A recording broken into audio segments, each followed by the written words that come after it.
আচ্ছা দোস্ত বলতো, মানুষ পাদ মারার সময় শব্দের সাথে বাজে দুর্গন্ধ কেন বের হয়? এই তো যারা কানে শুনতে পারে না তারা যেন গন্ধ শুনলেই বুঝতে পারে যে কেউ একজন পাদ মারছে।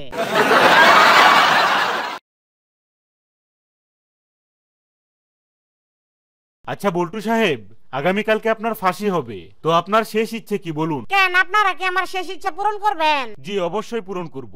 আপনার শেষ ইচ্ছা পূরণ হওয়ার আগ পর্যন্ত আপনাকে ফাঁসি দেওয়া হবে না। ও তাই নাকি? তাইলে আমার শেষ ইচ্ছা হইতেছে আমার মৃত বউয়ের হাতে 1 কাপ মুরগির দুধের চা খাবো।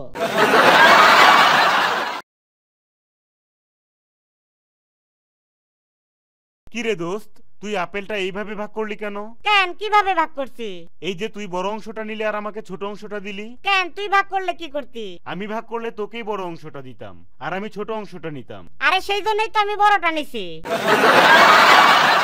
আচ্ছা দোস্ত, আমার গার্লফ্রেন্ডকে নিয়ে আমি অনেক টেনশনে আছি, তাই আমাকে এমন একটা বুদ্ধি দে তো, যাতে সাপও যেন মরে আর লাঠিটাও যেন না ভাঙে। আচ্ছা তাইলে এক কাজ কর, সাপটারে জুতা দিয়ে পিটাই মাইরে ফেলা, তাইলে সাপও মরবো আর লাঠিও ভাঙবো না। কিরে ভাই, গতকালকে আপনার দোকান থেকে 2টা রুটি কিনে নিয়ে গেছিলাম, কিন্তু বাসায় যায় রুটি খাওয়ার সময় দেখি রুটির সাথে মলম লাগানো, ঘটনা কি? আর বলেন না ভাই, রুটি 2টা ভাজার সময় অনেক বেশি পুড়ে গিয়েছিল, তাই একটু মলম লাগিয়ে দিয়েছিলাম।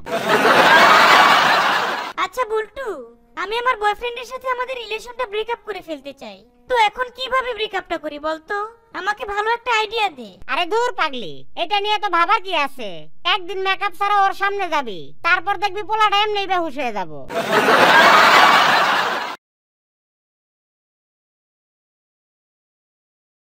আচ্ছা জান, আমাকে একটা কবিতা শোনাও তো।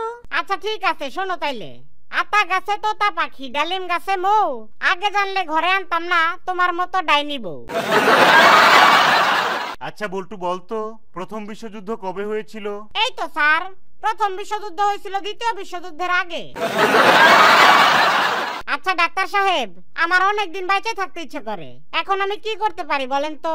ও আচ্ছা, তো তাহলে আপনি তাড়াতাড়ি বিয়ে করে ফেলেন। তাই নাকি?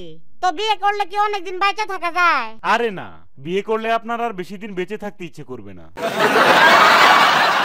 আচ্ছা বল্টু, তুমি যখন দেশি মদ খাও তখন আমাকে পারু বলে ডাকো, আর যখন হুইস্কি খাও তখন আমাকে ডার্লিং বলে ডাকো, কিন্তু আজকে এমন কি খেয়েছো বলো তো যে আমাকে ডাইনি বলে ডাকছো?